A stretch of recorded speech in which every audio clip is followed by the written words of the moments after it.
सादर प्रणाम मित्रों। अभी मैं खड़ा हूँ ऋषिकेश बद्रीनाथ राष्ट्रीय राजमार्ग पर, जिसको कि NH-58 भी बोलते हैं। और मैं आपको गंगा की दिव्य नगरी देवप्रयाग, भगवान रघुनाथ जी के मंदिर के और अलकनंदा और भागीरथी संगम के दर्शन करवा रहा हूँ।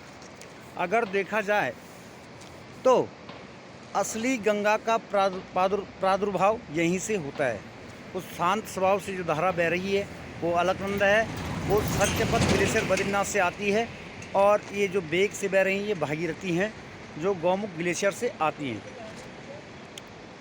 और ऐसा प्रतीत होता है जैसे भागीरथी शांत स्वभाव वाली अलकनंदा को डांट रही हों, और स्थानीय लोगों के द्वारा यहाँ पर इन दोनों पावन धाराओं को सास और बहू की संज्ञा दी गई है।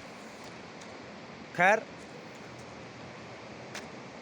अगर तांत्रिक दृष्टि से भी देखा जाए तो ये देवप्रयाग का अपने आप में एक अलग महत्व है। क्यों कि यहाँ पर त्रिकोणीय शमशान स्थित है। आप जो ये देख रहे हैं सामने टावर दिखाई दे रहा हो, एक टोंडेश्वर शमशान है, इधर ये संगम का शमशान है, और इसके इधर हम आ जाते हैं तो यहाँ से दिखाई नहीं दे रहा है, भागीरथी के नीचे भी, भागीरथी के सेतु के नीचे भी शमशान घाट है।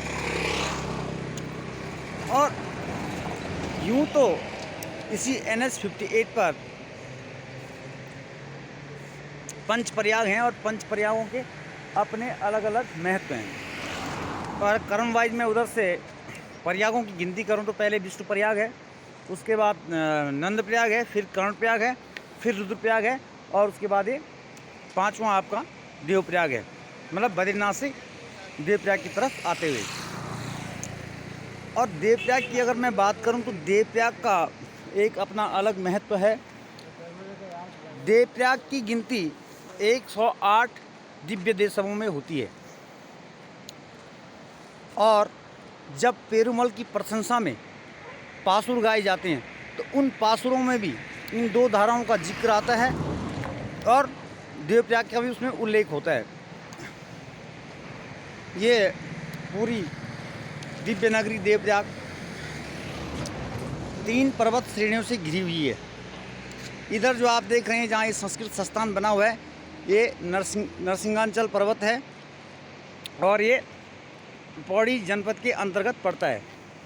इधर आप आएंगे इस तरफ तो ये गिद्धांचल है, मतलब भगवान रघुनाथ की जो तपोस्थल है वो गिद्धांचल की गोद में स्थित है। जहाँ मैं ये खड़ा हूँ, ये अभी मैं ये समझ लीजिए दशरथांचल की गोद में खड़ा हुआ हूँ। तो कुल मिलाकर ये दिव्य नगरी जो देवप्रयाग है, ये नरसिंहांचल, गिद्धांचल और दशरथांचल से आवृत से घिरी हुई एक आध्यात्मिक नगरी है। और अलग अलग पुराणों में इसका अलग अलग महत्व है। यहाँ पर प्रत्येक वर्ष बसंत पंचमी और विश्व संक्रांति का मेला लगता है। तो अब उन मेलों में वो कालांतर वाली रौनक तो नहीं रह गई, लेकिन फिर भी उनका महत्व तो है ही। कालांतर में जहाँ यहाँ पे मेले लगते थे तो आपकी 12 बाजार की काली कॉलोनी धर्मशाला और मंदिर धर्मशाला, और जहाँ जहाँ लोगों को जगह मिलती थी, रात भर चौनकोट के कुलाश्रय जो जागरी होते थे वो रात को यहाँ पर देव स्तुति करते थे अपने डोर थाली के वादन के माध्यम से। और आज भी चौनकोट के लोग विश्व संक्रांति को अपनी छाया की शांति के लिए इसी संगम के तट पर आते हैं, या फिर इधर रामकुंड के तट पर। ये जो आपको सेतु दिखाई दे रहा है, ये जनपद पौड़ी और टेहरी को जोड़ता है।